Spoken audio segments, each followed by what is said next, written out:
Hello everyone and welcome to SuttonsDaze. Okay, not what I had planned for this weekend. I had planned on having mushrooms for next weekend, but there was confusion between me and my shroom dealer, and he brought them this weekend. So thanks to good friends and neighbors, I was able to get them.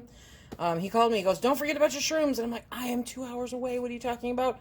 But my neighbors also are at the market, and so they grabbed them up for me. I am so grateful. And now I'm canning 2 cases of shrooms. So for those of you that were around last year and may or may not remember, Phil found this super sweet pot. It's for, let's see if I can slaughter this name here, a low country boil or something like that. Anyway, you know, with the corn and the cob and the sausage and the shrimp and all that stuff. So anyway, but I'm going to make some people absolutely lose their mind here, and I'm going to put the mushrooms in here and wash them.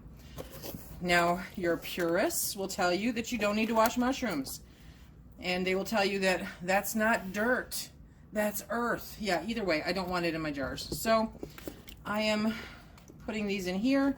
We're going to give them a good rinse before we whack them up and put them into jars, okay?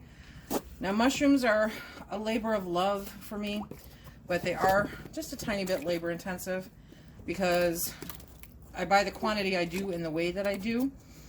I do want to wash them because there is earth, otherwise known as dirt, in the case, and then you have to cut them all up, and then you have to blanch them, and then you have to stick them in jars, and then you have to can them, and it's a lot, but it's a labor of love. So at least I'm thinking 1.5 of these will end up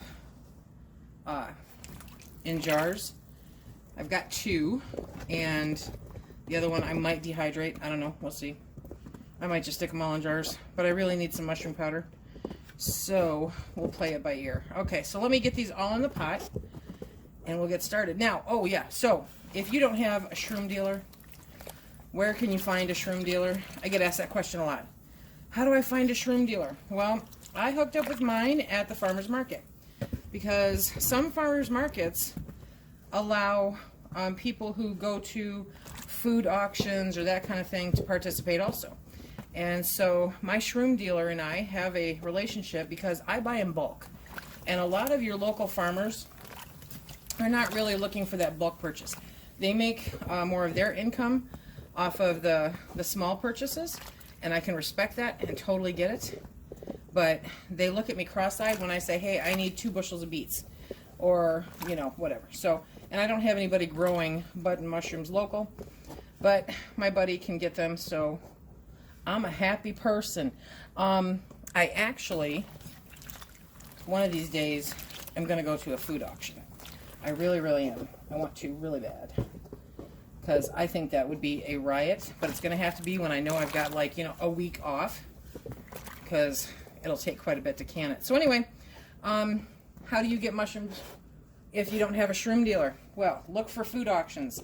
It might take a little work, but you can find food auctions. And actually, they're more likely to be in the semi-rural areas than in the rural areas, okay? Because they need to be close to the population that's going to consume. So you want to go try to find some of those. You'd be amazed at some of the deals you can get. And then you also can catch sales. Like I know Aldi, you can buy a case of their prepackaged mushrooms. So you get a whole bunch of packaging, but you get the same kind of deal by going there, and you can catch them on sale, which is awesome. Okay, so this is why I wash my mushrooms, okay? So let me get these all kind of moving around and shaking the dirt off, and then we will start chopping them up. I am not a perfectionist when it comes to chopping them. I just kind of take a knife and whack, and you will see that. Yes, you will.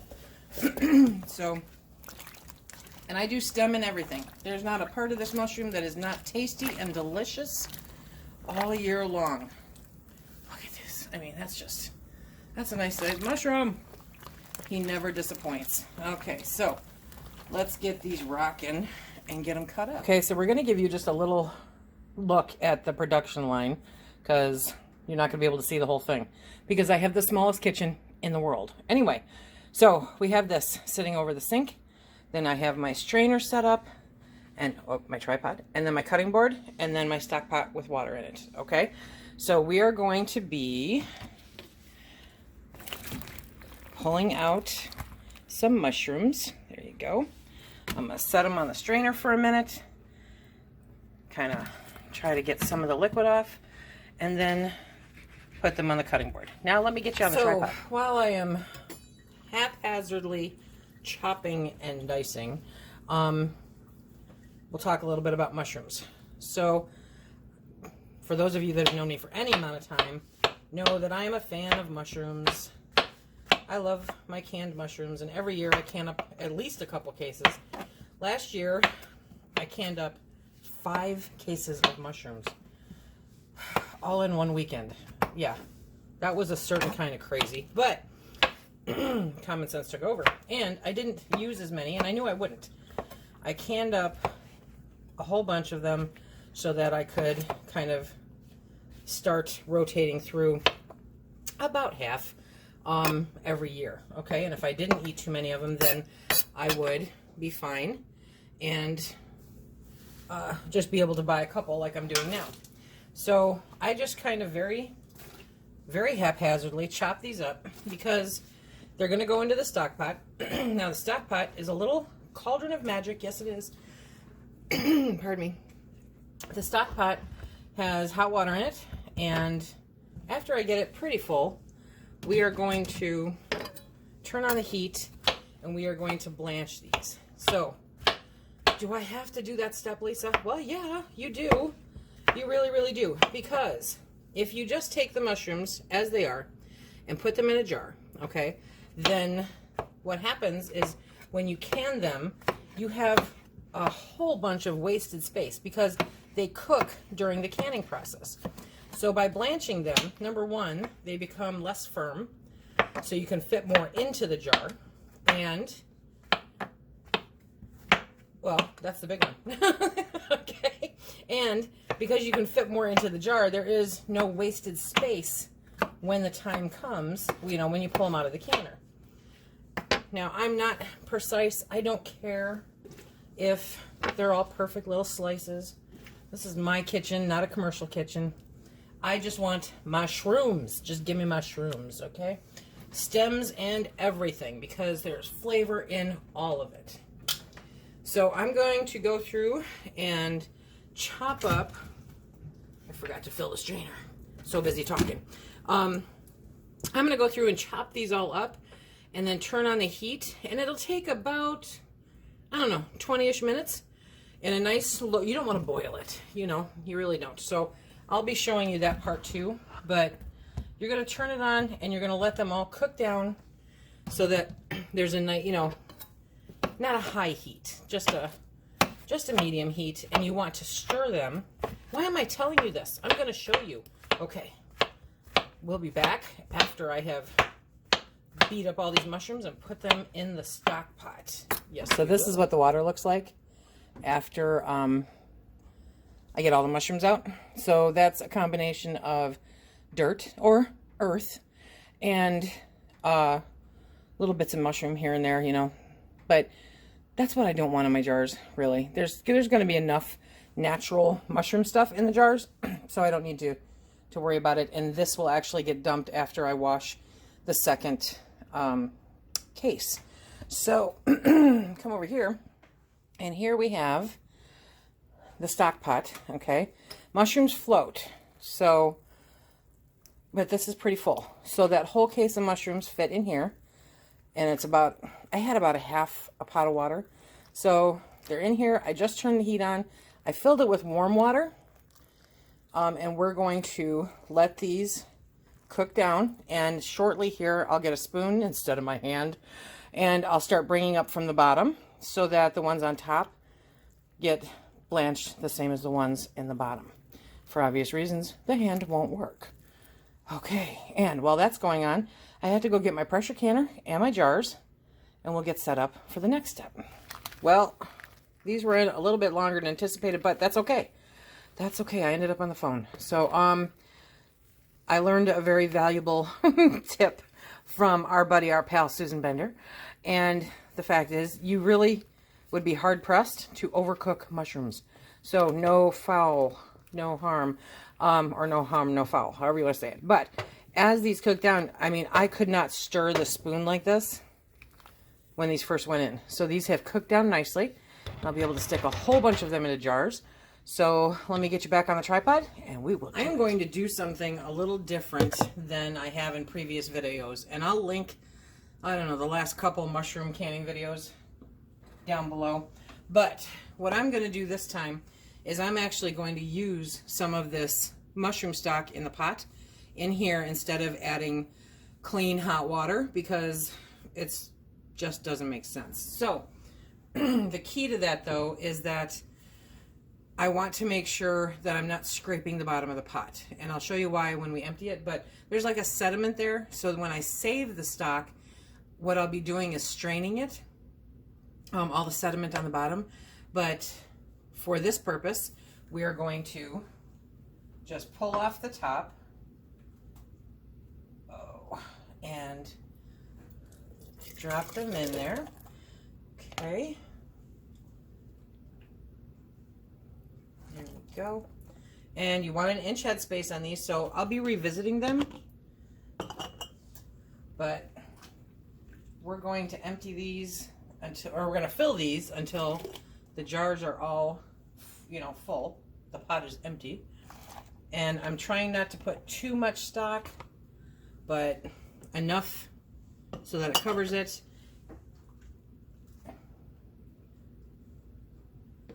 Maintaining that inch headspace. See how they cook down? I mean, they cook down really nice. If you had not blanched them, you would not get that many mushrooms. I mean, you would literally get 5 or 6 of those big mushrooms in there. So that's a really important part to making this a good canning session.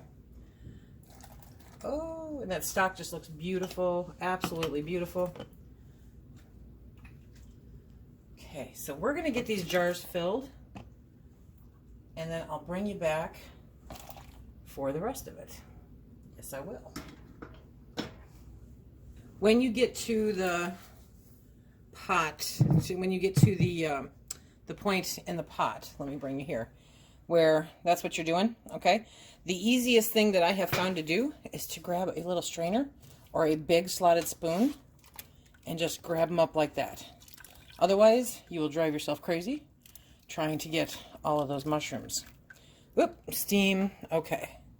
So, then you just bring it over and dump it in.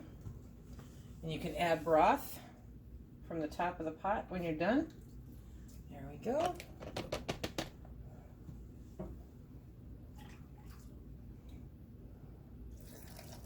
Okay. Getting the most bang for your buck. And you're going to go back through with these and you're going to debubble. You want to make sure to debubble with these.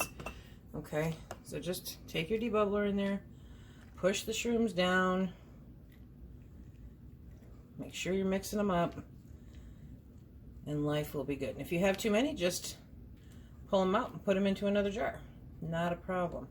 This smells so good. I have a huge hankering now for some sauteed mushrooms and onions and some butter.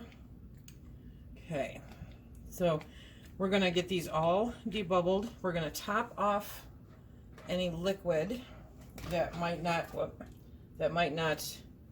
be as high as I want it. Because remember, you want an inch headspace.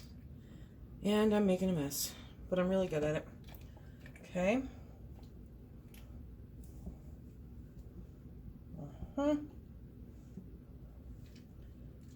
And next, well, I'm going to end up pulling a few out here.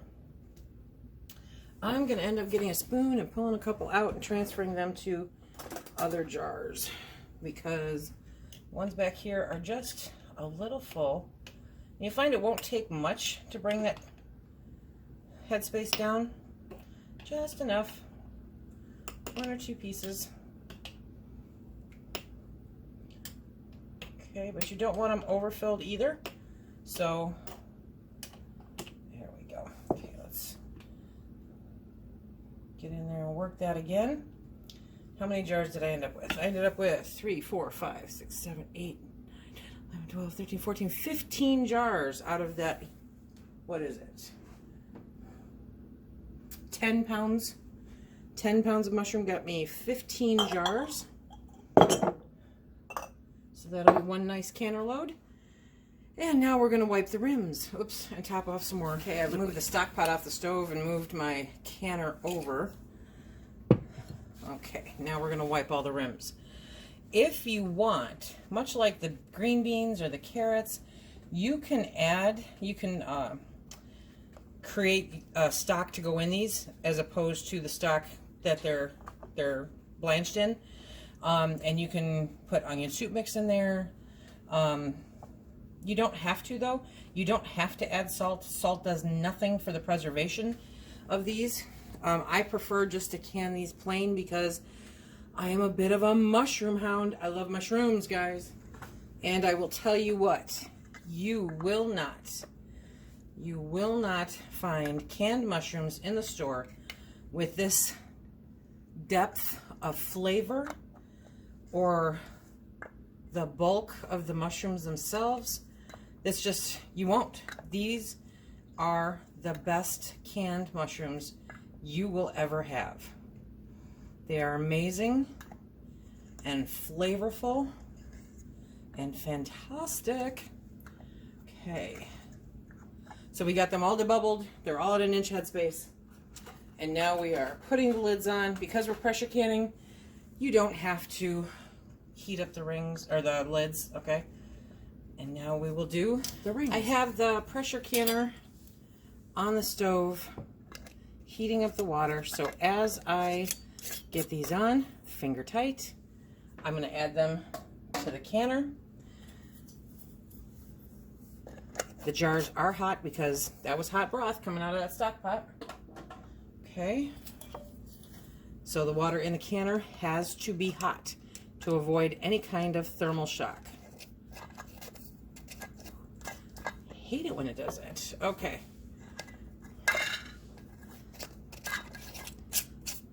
Come on. Ouch.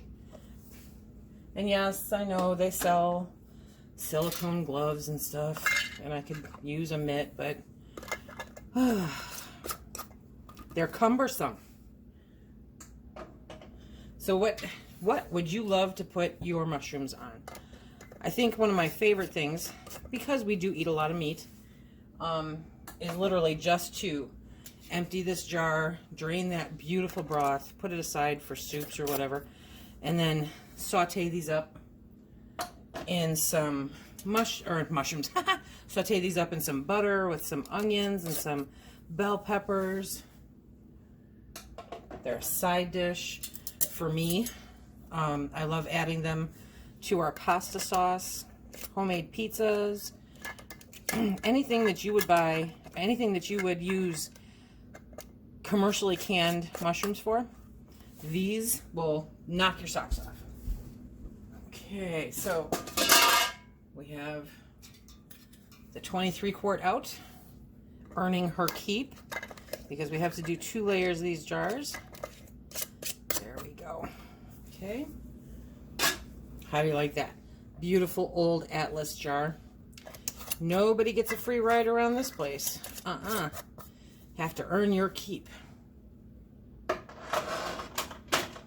Okay, so let's get the lid. Okay, so they're all in the canner. We're going to bring it up to temp until we get a steady stream of steam coming out of there. We're going to let it vent for 10 minutes. At that time, we're going to put the weight on. We're going to bring it up to 10 pounds of pressure. I'm using the jiggler, so I'll notice by the jiggle. Otherwise, if you don't have the jiggler, bring it up to 11 pounds of pressure. And then we will process these for 45 minutes. For pints, half pints are the same amount of time. Okay, so we will see you when it's ready to bring these out. Okay, the canner depressurized on its own.